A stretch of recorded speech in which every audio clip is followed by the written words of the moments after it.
Healing parables. How to avoid feeling like an outsider at the holiday table. In a small snowy town lived a man named Victor. He was quiet and kind but often felt lonely. Winters were especially hard for him, as the world seemed to turn into a Christmas card.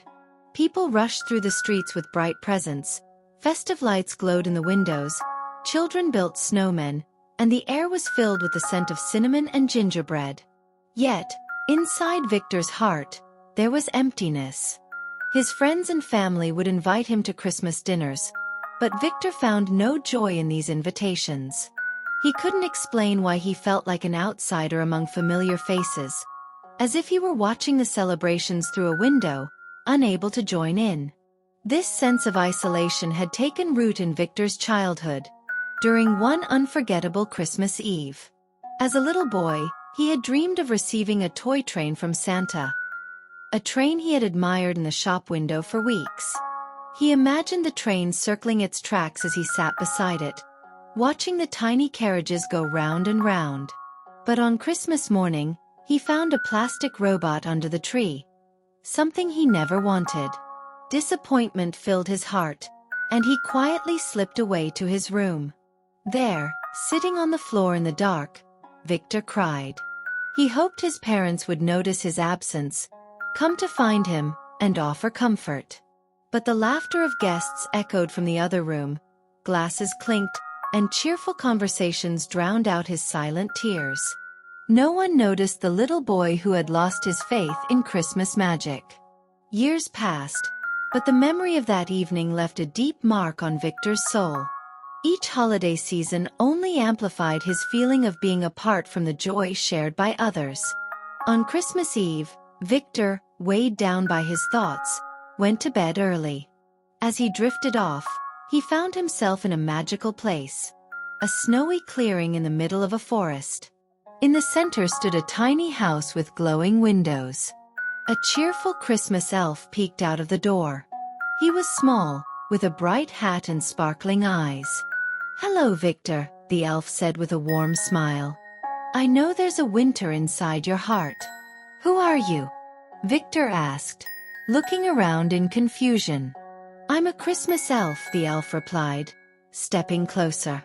"And I'm here to share a story with you. It might help you see that you're not as alone as you feel." The elf waved his hand, and a vivid scene unfolded around them. Victor saw himself as a young boy, sitting alone in his room. A toy robot lay on the floor beside him while tears streamed down his cheeks. The boy hoped his mom or dad would come, hug him and say, "You matter and we love you." But no one came. "You've been waiting for warmth and comfort for so long," the elf said gently. "But that little boy inside you is still waiting. Do you know what you can do for him?"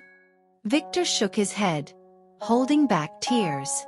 "You can be the adult he needed back then," the elf continued. "Hold that boy in your heart. Tell him words of love. And this Christmas, when you go to the celebration, look closely. You might see someone who feels sad, just like you did." The scene dissolved, and the elf smiled again. "Allow yourself to be genuine," he said. "You don't have to feel perfectly happy to be part of someone's Christmas. Just bring your warmth and presence. That's what truly matters."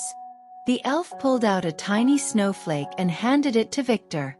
"Let this snowflake remind you that every soul is unique, but together, we create a beautiful tapestry of life."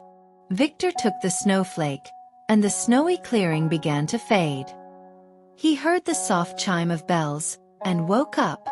His heart felt lighter. Victor glanced at the clock. It was time to get ready for Christmas dinner. He remembered the elf's words and felt his sadness start to lift. Smiling at his reflection in the mirror, he whispered, "You matter, and you are needed." With those words, Victor put on his best sweater and went to the gathering. There, among the lively conversations and bustling activity, he noticed a little girl sitting in a corner. Her eyes shimmered with tears, but no one seemed to see her sadness. Everyone was too busy with their chatter and preparations. Victor walked over and sat beside her. "Hi," he said softly. "Are you okay? Do you want to talk?" The girl looked up at him, her eyes filled with unshed tears, and nodded. She told him how she felt sad because someone had taken her toy and no one had noticed. Victor listened, offered her kind words, and promised to help her find the toy. Her face lit up with a small smile, and Victor felt warmth bloom in his heart. That Christmas evening became special for Victor. He realized that by noticing someone else's sadness and bringing them comfort, he could bring light not only to others but also to himself. The end.